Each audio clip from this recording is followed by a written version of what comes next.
Good morning, students. In ENG DSC 103, nowadays what we are doing, we are going through a particular section, that is linguistic plurality, the mad lover, which is written by Shishir Kumar Das.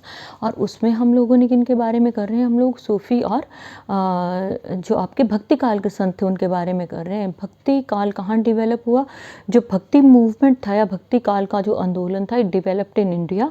और जो Sufism था it develop in somewhere in Arabic countries में वो develop हुआ. लेकिन देखो जो हम बोलते हैं ना यूनिटी इन डाइवर्सिटी इंडिया में, वो किस तरह से वो चीज़ सूफीज़म वहाँ से चलता हुआ भारत में आया और कहाँ, गुजरात में, ठीक है, सॉरी वेस्ट बंगाल की तरफ जो थे वो मूव किए. और दूसरी तरफ से हमारा भक्ति काल ओरिजिनेट हो रहा था. वहाँ हमारे पास नरसी भगत हैं, वहाँ हमारे पास जो है वो कबीर हैं, वहाँ हमारे पास मीराबाई है. Before going through each and every detail of these points I will send you some of the videos related to the songs of Sufis, जहाँ आप irrespective of your caste, creed, religion, language, सब चीज़ों को छोड़ के सिर्फ एक चीज़ को एंजॉय करना कि किस तरह से union of soul with God को वो प्रेजेंट करते हैं. ठीक है, जो आपको प्रेजेंटेशन होगी ना वो मेल फीमेल वर्जन में नॉर्मली रहती है. जितने भी सूफ़ी सॉन्ग्स हैं ना, आप बोलते हो ना मुझे सूफ़ी सॉन्ग बहुत पसंद है, तो उन सॉन्ग्स में जो प्रेजेंटेशन रहेगी वो मेल फीमेल की रहेगी. लेकिन जो आपको एक्चुअल कंसेप्ट है that is concept of soul and God.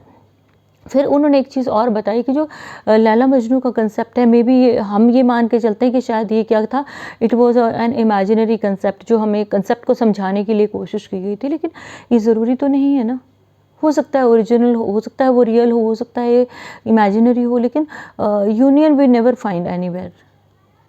Union is found after death only. Laila Majnu ले लो, शीरी फरहाद ले लो, हीर रांझा ले लो, या फिर रोमियो जूलियट का एग्जाम्पल ले लो. कोई एक एग्जाम्पल मुझे बताना जहाँ पे यू फाइंड यू नो कि जीते जी वो लोग मिले.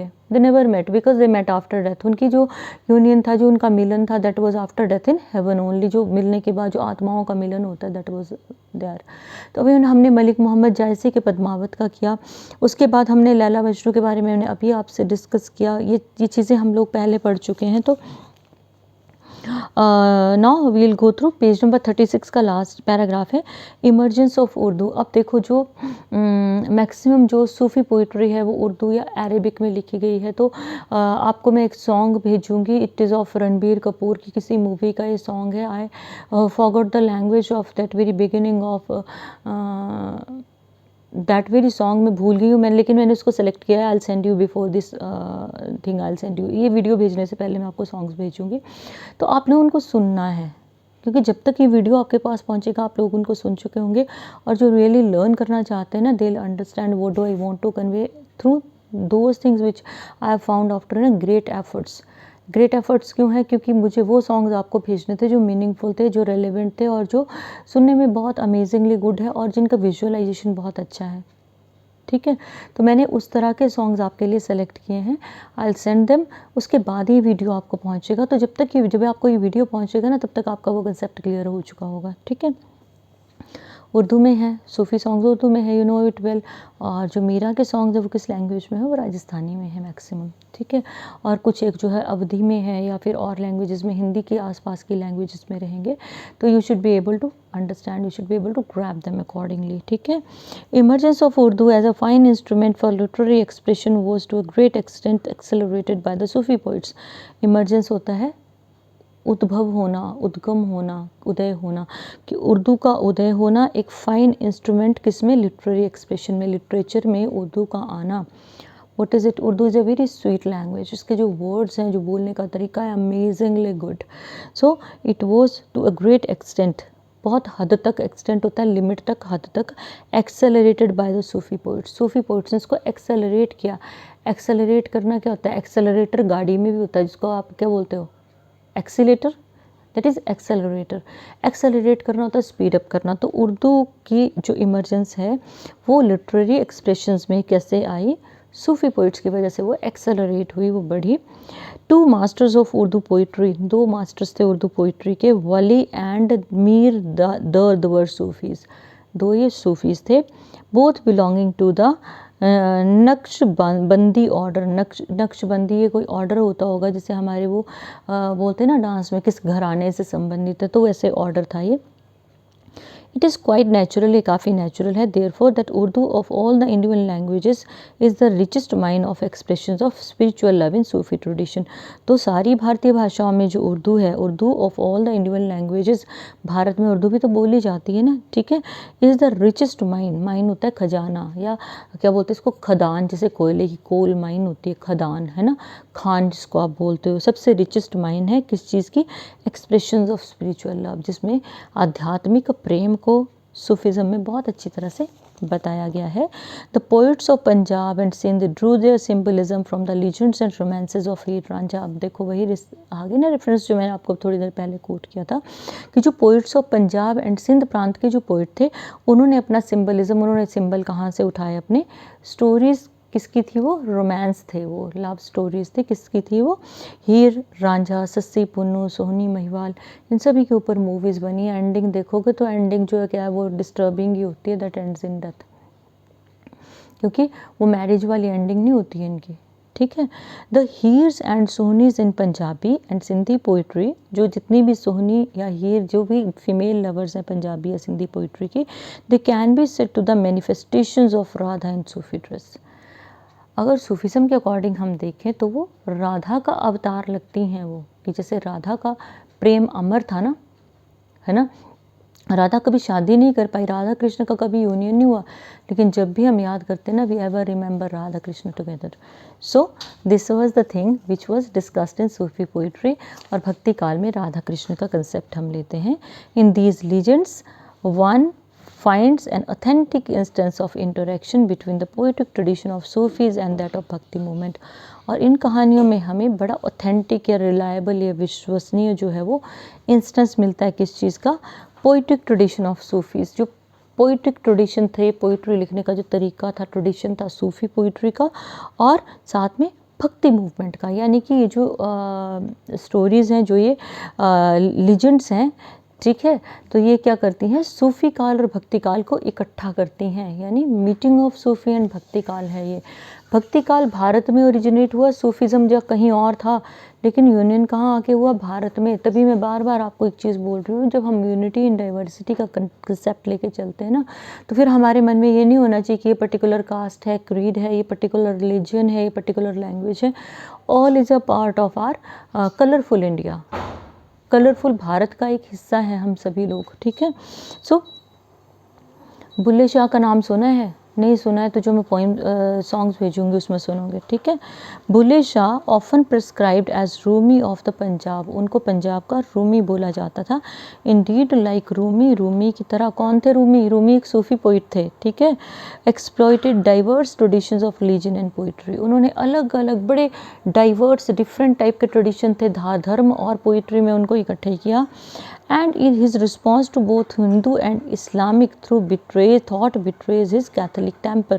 और जो उनका रिस्पॉन्स था ना हिंदू और इस्लाम के लिए, he was not confined to Hinduism, he was not confined to Islam, he believed in both, सूफी काल भक्ति काल दोनों उनके लिए थे, ठीक है। So it betrays his catholic temper, betray होता धोखा देना या छोड़ देना। उनका जो कैथोलिक टेम्पर था ना, कि मैं अलग तरह का पैटर्न पे चलने वाला हूँ, तो उसको बिट्रे करता है। As does his response to sophisticated as well as folk poetry, जैसा उनका रिस्पॉन्स रहा है। सोफिस्टिकेटेड पोइट्री क्या होती है? Which is written by rich people, elite people, learned people, है ना। और सूफी पोइट्री और भक्ति काल की पोइट्री कैसी थी? जो अनपढ़ लोगों ने कंपोज की। लेकिन जब आप इस पोइट्री को सुनते हो, पोइट्री को पढ़ते हो, you feel amazingly good, you feel transported to a very different world, जो सारी दुनिया की केयर्स, वरीज, टेंशन से आपको दूर ले जाता है। बस एक चीज़ करनी है, आंखें बंद करके उस पोइट्री को सुनना है, समझना है, उसको एब्जॉर्ब करना है, अपने अंदर लेके जाना है, ठीक है। सो one of his famous kafis, he says, my heart longs for my friend. Here means soul, she is longing for her friend, means God.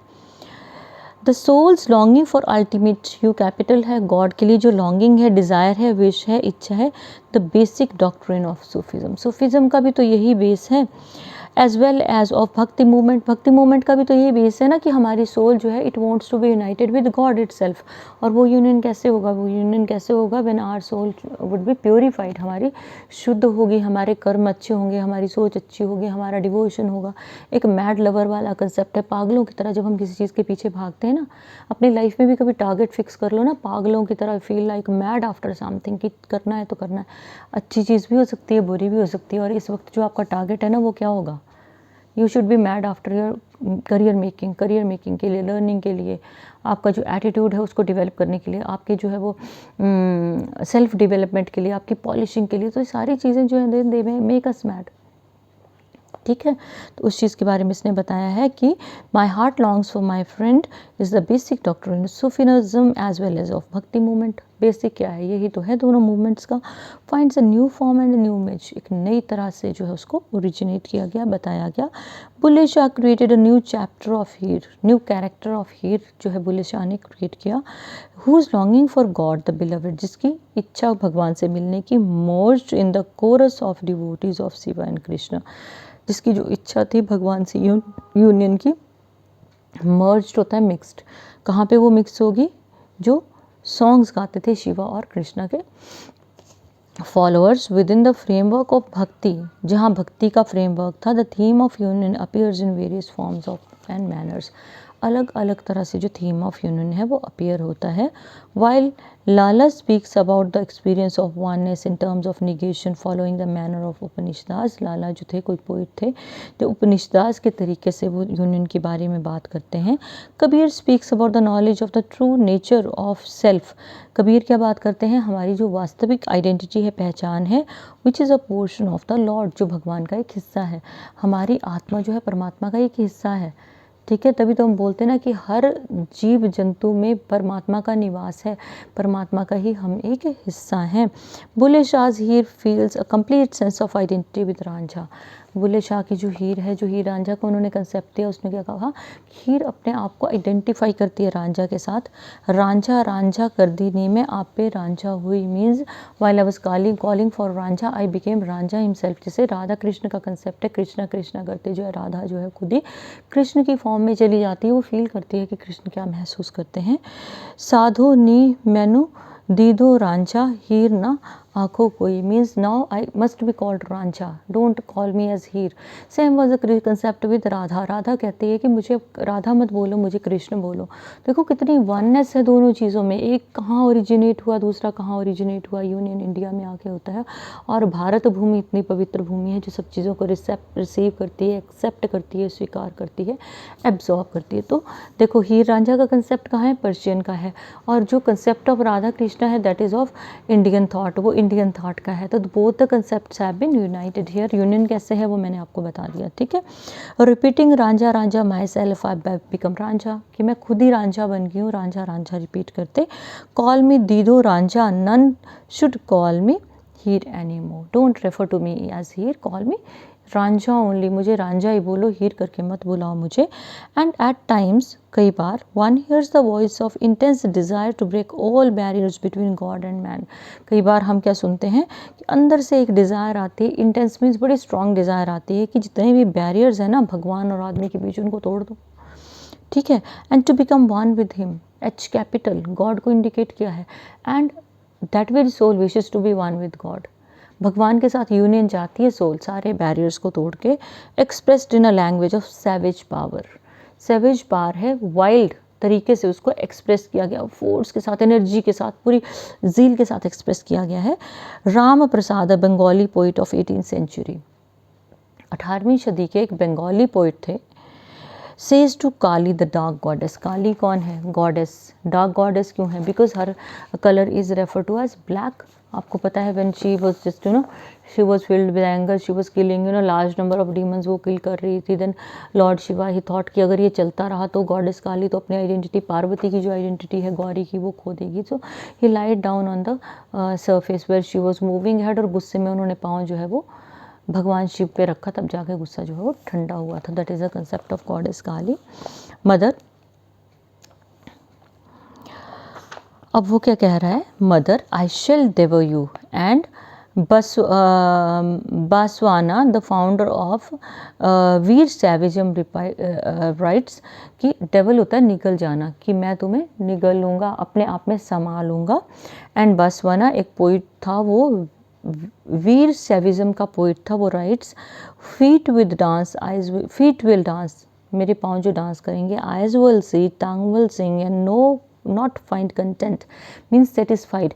If my feet are dancing then eyes will see and tongue will sing, even then I won't feel satisfied. चाहे मेरी ज़ुबान से मैं गाने गा रहा हूँ, पाँव मेरे डांस कर रहे हैं और मेरी जो आइज़ है वो देख रही हैं, लेकिन I won't feel satisfied. What else shall I do, what else can I do, अब मैं कैसे सेटिस्फाई फील करूँ, मुझे तो सेटिस्फेक्शन मिल नहीं रही है। आई worship with my hands, the heart is not content. When I worship with my hands, मैं अपने हाथों से जो है पूजा ऑफर कर रहा हूँ, my heart is not content, it is not satisfied. What else shall I do, no what else can I do, अब क्या मैं क्या करूँ। Listen my lord, it's not enough, ये काफ़ी नहीं है।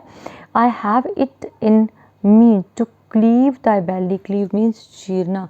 आई want to cleave your belly, belly होता है पेट को चीर के। And enter the, I enter want to enter inside you, O lord of meeting rivers. Lord of, ये रामानुजन की पोइट्री है, एक रामानुजन की। तो I want to be united with you. तो इस तरह की जो पोइट्री जो है वो लिखी गई है, और इस तरह की पोइट्री के बारे में जब बात की जाती है तो what do we think, we think of कि कितनी अमेजिंगली गुड पोइट्री जो है वो लिखी गई है भक्ति काल में। और कौन सा काल है ये, सूफी काल में जो है वो इतनी अच्छी जो है वो चीज़ें लिखी गई हैं। Let me see a few meanings if I find here about lord of meeting rivers. Kundal Sangama Deva is a form of Shiva, ठीक है ना। तो ये जो lord of meeting rivers refer किया है, Kundal Sangam is a place in Karnataka where Krishna and Tungabhadra rivers meet, दो नदियाँ मिलती हैं ना वहाँ पे। वेयर बासवाना फाउंड एनलाइटनमेंट, जो बासवाना एक पोइट थे, उनको एनलाइटनमेंट यानी पूरी की पूरी जो एक अंदर से एनलाइटनमेंट का एहसास हुआ था। वो lord of meeting rivers is refer to lord Shiva here. Fine, so this was all about today. You will just go through page number 38 पे हमने जो पोइटिक कंसेप्ट है उसको हमने क्लोज किया है। आप बुक खोलोगे, इसको स्टडी करोगे, अंडरस्टैंड करोगे, रेस्ट ऑफ द थिंग उन चीज़ों को बार बार सुनोगे विच आई हैव सेंट यू। जब तक ये चैप्टर चलेगा तब तक उन चीज़ों को रिवाइज करके आपने सुनना है। Rest of the things we will continue. So good day.